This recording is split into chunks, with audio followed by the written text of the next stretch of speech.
Welcome back to Farm Life and Freedom, where we are cultivating a free life.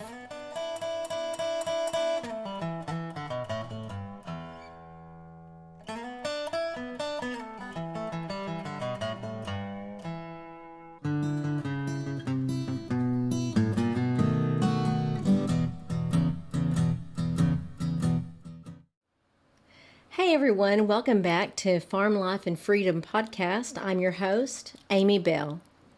Today we are going to be talking about various homesteading skills that anyone who's considering this lifestyle choice, or even potentially, maybe even traipsing into it a little bit, these are some skills that it would be a great idea to start looking into. Maybe you already have these skills. Maybe you have some of them and might want to consider looking into some of the others. Now, this is not by any means an exhaustive list of all of the homesteading skills that you might need, but this is a list of a few really important ones that, now you don't have to have all of these. Just be aware, and we'll talk about that. But these are some skills. Some of these you're going to want to have if you're looking into going into this lifestyle. There's great information right now out there everywhere. Currently, you can get a lot of this information online, searching the internet, searching Pinterest. There's a lot of really great blogs that you can link to, going on Pinterest, looking for things like this, various skills in the lifestyle of homesteading. There's also some really great resources at the library. If you're not really an internet person, you want to go to the library and see it in print, which I'm one of those. I've got books everywhere. I mean, we had to build a whole new building just to be able to shove my books somewhere. There's a lot of great information kind of everywhere. One of the best places to get some of this information, if you have access to someone, an older person who's, say, been doing this for a long time. I know when I was growing up, a lot of the things that I know today is because I learned with my Mimi, my great-grandmother. And, she was just awesome. She was old from the time I was born, but I always thought she was so awesome. She knew so many things. She could do just about anything. I practically worshiped her. But over the generations, a lot of these skills are kind of falling by the wayside. And I know that I'm kind of a Laura Ingalls type person. I kind of live in the past a little bit. I prefer the old style of living.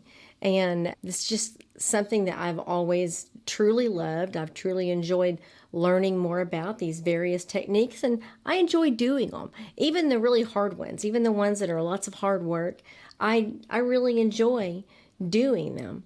But we're going to talk about some of these, and we're going to start it off today with the obvious, and that's gardening. Because if you're going to be living a homesteading lifestyle, you're going to want to be able to provide your own food. At least, I would say some of it, but honestly, most of it. You really need to be able to provide most of your food. And you can get a whole bunch of it just by being able to garden. And in gardening, obviously, growing your own food, but also there are other skills there that you want to think about looking into. Learning seed saving. Seed saving is a really, really important thing because it can save you a lot of money in the future. You can make sure that you're getting healthy seeds. If you buy heirloom seeds to begin with, you use heirloom seeds to grow your plants, then you can save those seeds and grow additionals in the future. So that's something that you might want to just jot down. If you haven't looked into it before, just look into it. Another something that is pretty important, a skill to be sure, is soil building, because you can't just dig a hole in the dirt and throw a seed in and expect it to be healthy. You might get lucky, I guess, but not for very long. Not if you don't learn about building your soil up. And that truly is a skill. It's knowledge. It's just based on knowledge, learning what to test for, learning what to add when your test shows that you're deficient in something. And it's a really good thing because if you can keep your soil healthy, then you can grow good plants and feed your family. Composting. Composting is a terrific skill to have because basically you're growing dirt, you're building dirt, and it's the best kind of dirt ever. You got the healthiest stuff at all, and you can build it right there on your place. And whether it be in a compost pile or a compost bin or whatever, there's so many options. Composting is a really great skill to have. I wrote about that in my book, Becoming Self-Sufficient. And I've also got, now all of this whole list, a bunch of these that are on here, I have got articles that I've written on twooaksfarmtalk.com and some on alifeonthefarm.com. So if you would like to look into those, some of those are on there and giving a lot more detail. Some have video and some of them are just written. Okay, vermiculture.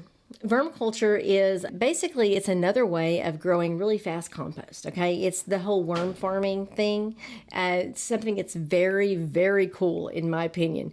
You can use worms to eat up your refuse, and what comes out is just this awesome magical stuff to put on your garden, put on your plants. You can make compost tea out of the stuff from your vermiculture bin, and it is just phenomenal and very healthy for your plants.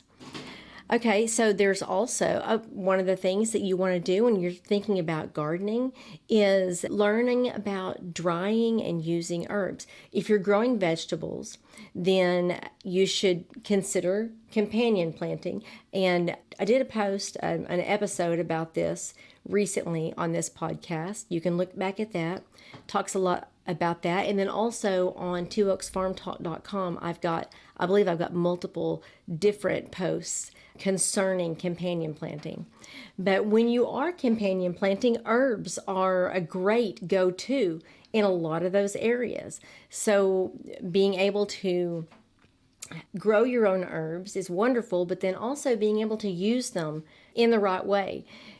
Collecting your chamomile blossoms or your calendula, echinacea, harvesting the whole plant, root and all, and then learning how to take care of them once you've harvested them, and then also learning what to use them for, how they can benefit you. If you spend some time looking into that, there are so many areas of homesteading and of your life that will open up because there's so much great use for them. Okay, so now we're going to talk about livestock husbandry. When you are homesteading, unless you're a vegetarian or a vegan, then growing your own food also means raising your own food. So whether it be growing small livestock, chickens for eggs and meat, rabbits for meat, I mean, of course, all the various fowls, turkey, ducks and geese and what have you, they can really fill up a freezer if you handle it right. But then there's cattle, there's sheep, there's goats. There's so many different choices depending on what your time availability is, what your pasture is. If you have a lot of pasture and you can put some cows out there, or if you just got a little bit and you can put a few goats or sheep, you can look into what would work best for your situation. And, learning about how you can benefit yourself. I've always said that the best use of land is allowing the land to work for you. And that's what I love to do. So if I've got a few acres that aren't doing anything, then I'm going to find something that they can do to help my family. Okay, so if you're going to be raising animals, then you're going to want to look into things like pasture management. Because you don't just throw some animals on the grass and be done with it. You want to make sure that you're doing it in the right way, making sure that you make good use of the space that you have and rotate them around so you aren't depleting what's there, and making sure if your animals are going to be eating your grass and you're spraying it with poison, then you eat the animal, then you're going to be at least getting a byproduct of that. So if you look into pasture management and what you can do in a natural way to take care of that and let the animals help you take care of that, then your family will be a lot better off in the long run. And also, if you're going to be raising animals, veterinary skills are something that you might want to look into learning. There are veterinarians out there, but when it's a small thing, things that you can handle at home, it's a great idea to have on hand, useful information and useful supplies that can allow you to kind of jump in there and handle some of it yourself. Funny story, sad and awful and little funny story. We had a couple of calves last year that they were sickly, and we were trying to help them make it through. And we had this one that she was so sweet, and we really enjoyed her, and she was doing really good. And then all of a sudden, she was great one day. The next day, my son comes in after feeding her and say, "Mom, she looks funny. She's got something's wrong with her side." I went down there and looked, and sure enough, she was way lopsided, and it turned out that she had bloat. And that at that point, I did not know anything about that.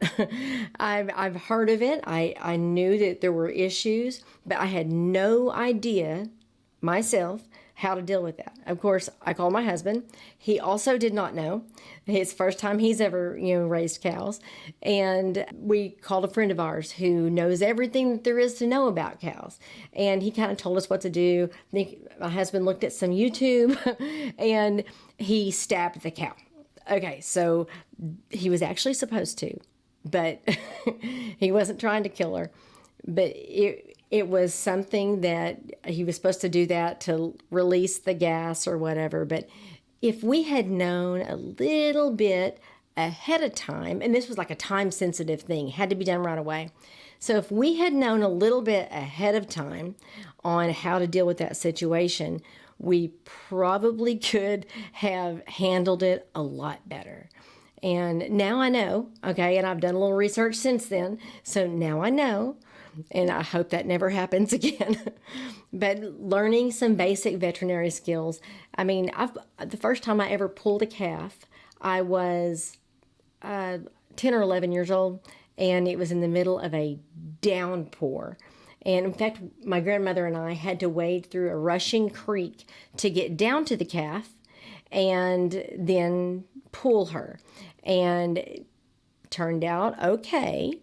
Everyone lived, and that was a shock to my system, but it was my very first time to ever pull a calf, and I learned quite a bit from it.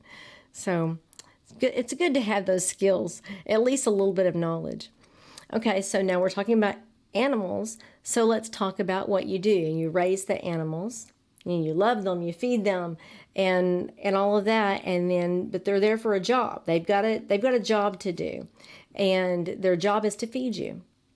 So when it comes time for that, then if you have knowledge of and can handle butchering yourself, then several things happen. There are lots of benefits. One, you are going to save a lot of money on the back end there, on butchering. You've already got to put money into buying the animal and feeding the animal, but then on the back end, if you have to take them to someone else to butcher, then you're not saving any money.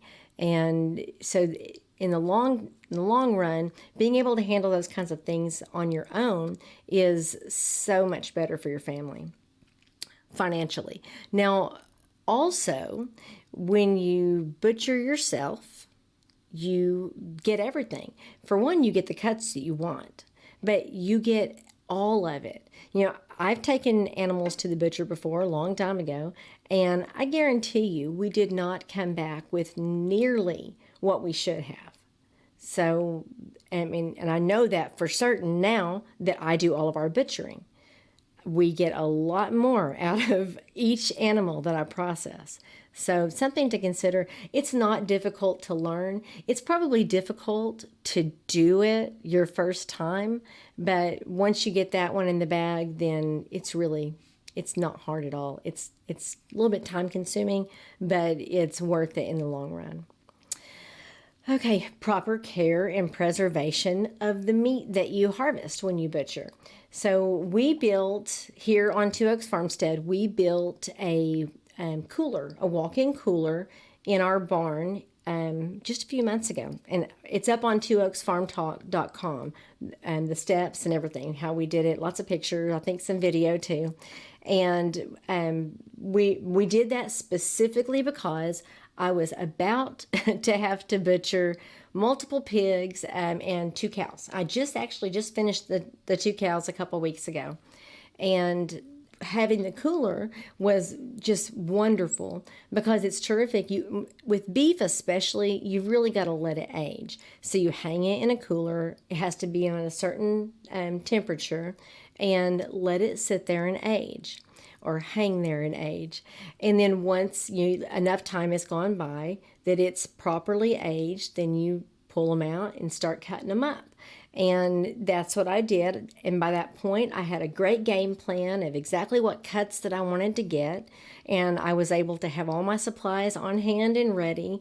And it sure did make things pretty easy for us.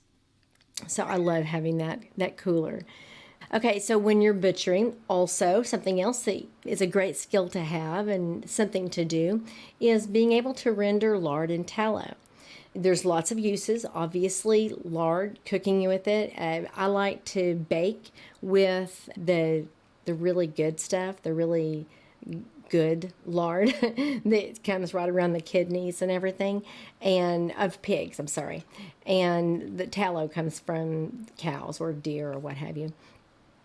But there are lots of great uses for both. And if you learn that process, it's not a hard process at all, but if you learn it, then every time you butcher an animal, then you can collect that, render it, and put it up for safekeeping for whatever projects that you might have coming up. And then, of course, there's tanning hides. If you're going to be butchering an animal that has a hide that you can tan, then why waste it? If you know how to tan hides, then you can do that yourself. People talk about how hard it is, but there are ways these days especially to make it a simpler process. I mean, like with a power washer and stuff, it's not as hard as people make it out to be.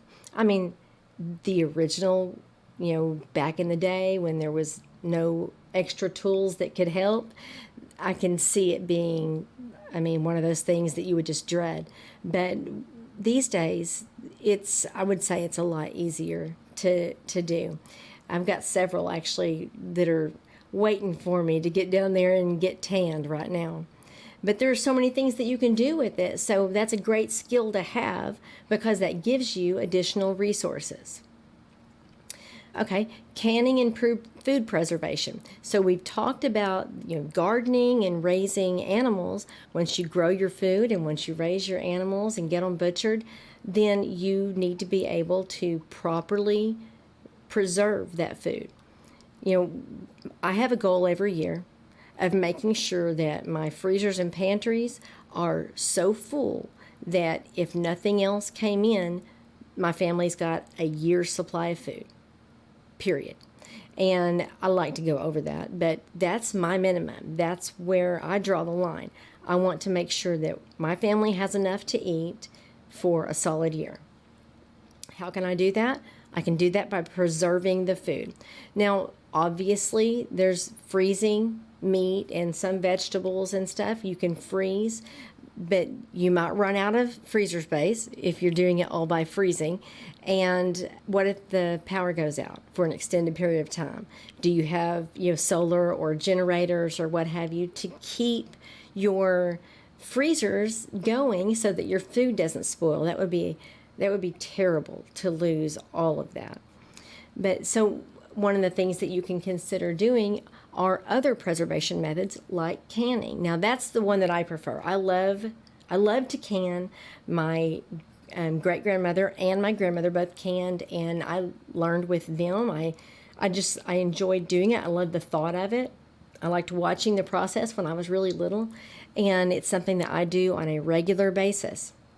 It gives my family long-term storage of food that we can eat, and it's already ready to go. Plus, I really like the whole food, like the whole like meal in a jar thing, because then it's already cooked. Just have to warm it up, and I know it's healthy because I grew it, and I know that there's nothing extra in it, no chemicals or anything like that. So that makes me feel better about feeding my family. Plus, it's a lot quicker. Okay, so that's the canning and food preservation. Now, there's other ways to do preservation. Obviously, smoking. We built a smoker out here, and it's just an awesome, huge smoker. And it's on 2oaksfarmtalk.com. And it's a really neat thing if you have a lot that you want to smoke at one time, especially because it's pretty big. But smoking is a great way of doing some preservation, but it's also really great for cooking your food, and so depending on what you're doing.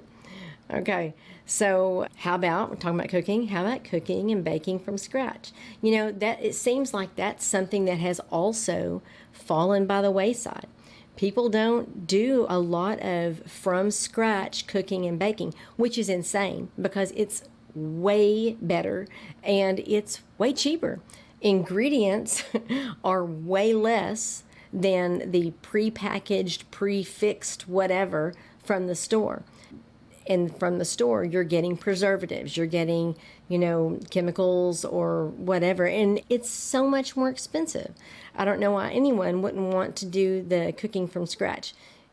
And it's not as hard and it's not as time consuming as people think.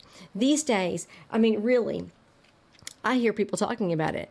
People my age and younger that don't cook from scratch because they don't have time for that. What? It's not hard. It doesn't take long. You typically have the seasonings and supplies and whatever right there in your pantry, and all you do is throw them in a bowl and stir them up and whatever. It's not hard, and it's way less expensive, and it's a skill that is falling by the wayside that people need to pick back up on.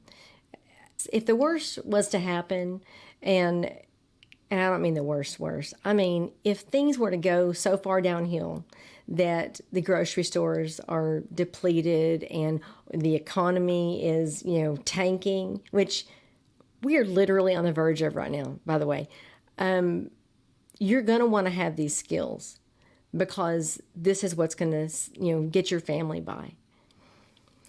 Okay, so here's another one, carpentry. If you're looking into the homesteading lifestyle, having a basic knowledge of carpentry is a really good thing to have. There's carpenters out there. I'm one, my husband's one. We're out there and you can pay us to do a job. We'll definitely do the job for you. However, if the economy is looking pretty rough and, things are having to be tightened up, maybe you don't want to spend that extra money on a contractor to come in and build something that you could potentially do yourself if you just had some basic construction skills. You can get those online. You can get those in books. The first house I built was years ago. I taught myself construction by reading books. I got every book for every piece of the construction that I knew I was doing. I designed it, I wired it, I plumbed it, I built it, framed it, all of that. And because I taught myself from reading books. And it's fantastic. And I really enjoyed the process. And ever since then, I'll just build whatever I can. I love to build. But you don't have to build houses. If you have basic construction knowledge, you can build yourself a chicken coop, or raised beds for your garden and that kind of thing. Basic construction is a really good skill to have on a homestead. And of course, going hand in hand with that is basic repair. Know how to repair basic plumbing, electrical, that kind of thing.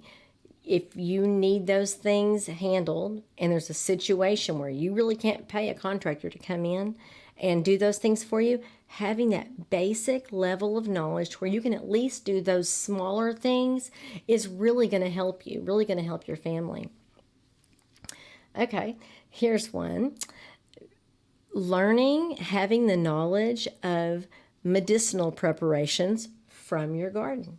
This is something I do. I've done for years and years. I make salves and tinctures, poultices, all of that because it's natural healthcare.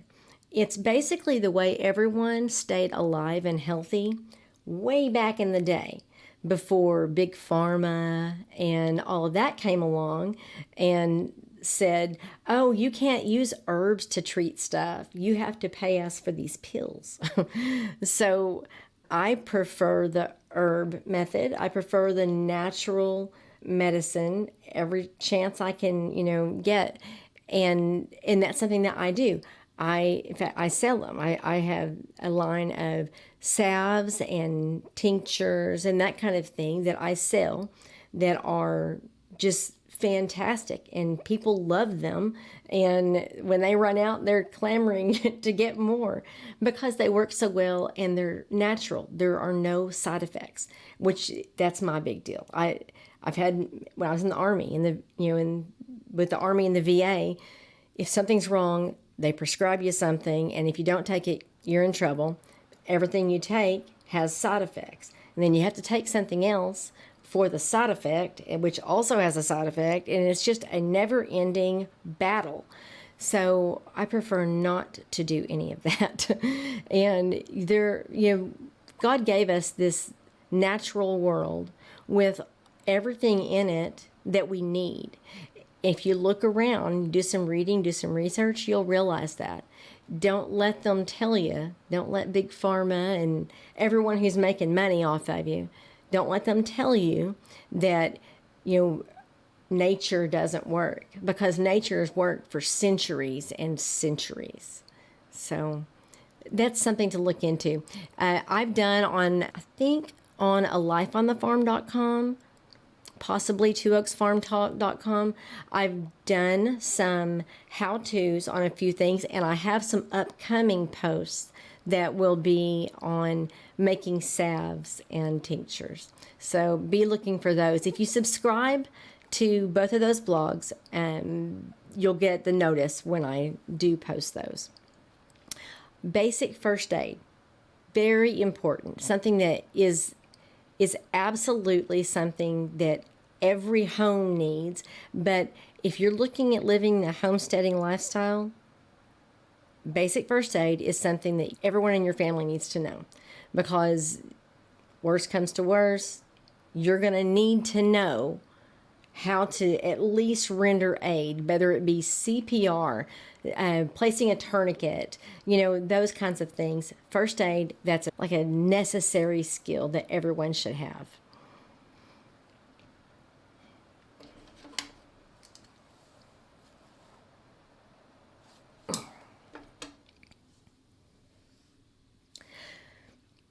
Okay, conservation.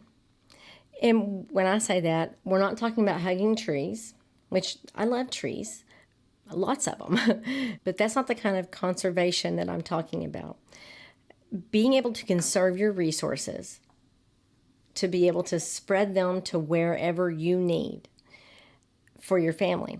Harvesting rainwater, that's one that is, that's a conservation technique that will help you take care of your garden, and it will also save you money if you're having to pay for water. So being able to harvest rainwater is a great skill to have. Good research there. Foraging. You grow food, you raise food. However, there are also things that grow in the wild that are wonderful. As an example, in southern Oklahoma, the early spring, people around here are absolute nutballs over these morel mushrooms. That's a foraging thing. I mean, if someone finds a good spot, they will not tell you where it is because they don't want anyone going there and stealing their morels. But foraging is, I mean, that's an awesome thing to be able to do. You have to do your research though, because there are wonderful plants out there that are all great edibles, but you need to know how to tell, this plant from that plant, because there's also some poisonous ones out there. But foraging is a terrific thing to know, a great knowledge to have. Okay, here's one. Firearm use and safety. Now, we're big Second Amendment people here at Two Oaks Farmstead. We love our guns. And it's not like we're out, shooting them in the air like I saw people doing in the Middle East. But we target shoot as frequently as we can because it's one of those skills that you have to maintain. Go out and you shoot a few rounds down range every now and again just to keep your skills tight. And, firearms are great, obviously, for your protection, for the protection of your family. My husband and sons went fishing on Sunday afternoon, and they all took guns with them because there's snakes everywhere. Just make sure that they're safe. And that was that. Of course, there's the wild hogs too. You want to make sure that you're safe. So that's what a gun is really terrific for. But also for hunting, because you don't only have to raise livestock, you can also hunt it depending on your level of skill and depending on where you live, what your laws are, what you can harvest, where you can harvest, if you have a place to hunt. If you have the ability and the availability to be able to hunt for part of your food, then that is a fantastic skill to have. I know the whole family looks forward to deer season every year. We all hunt, but my husband is like, he's over the top on it. I mean, he's already planning, okay? He loves it. Of course, they are bow hunters. I can't draw mine back enough with my injury to be able to do it often enough. So I hunt with a rifle. That's my preference. I can make it quick and go home because I'm going to be the one butchering everything anyway. But we all get really excited for hunting season. Deer season and whitetail is our big season around here. But I've also hunted birds and all that. To me, that's not as worth it because I can grow them and harvest as many as I want right here. And then hunting them, you've got a really small limit in most places, or most places that I've been. But it's fun anyway, and it's a great bonding moment for parents and children. It's a great thing to learn. Then the fishing as well. Fishing is something that it's wonderful. I love to fish. It can feed your family, and that's always my goal because I'm more practical. My husband and I got together. We used to joke about the fact that we both love to fish, but we are two different kinds of fishermen. He is a bass fisherman, which I detest because it's way too much work. He never sits down. It's constant standing and walking, casting, and maybe he'll catch one or two. Where myself, I'm a crappie fisherman or a catfish fisherman, and I can sit back, put my feet up, throw a bobber in the water, or put a bail on a line, and I can just rest and relax, get some sun while I'm waiting for the fish to eat my worm or my minnow or whatever. I like that kind of fishing. But regardless of what kind of fishing you like, it's a great skill to have. It's something that you can do for relaxation. It's something you can do with your family, but it's also something that you can do to feed your family. So I always suggest it. That's a great thing to do. So what we've talked about today, all of these items on this list of homesteading skills, these are not, in no way a full list of homesteading skills to have, but these are some really great ones, some base ones that you would want to learn if you are looking into or wanting to expand on this homesteading lifestyle. If you have any questions about any of it, I am more than willing to talk, to answer your questions. You can comment, you can send me an email or whatever. Get on farmlifeandfreedom.com and you can reach me on there and we'll talk, okay? If you have any other skills that you'd like to throw in that you have found to be really important for homesteading, I would love to hear about them. I'd like to share them. Now, coming up in the near future, you will be able to see a lot more of these skills laid out in more detail on twooaksfarmtalk.com.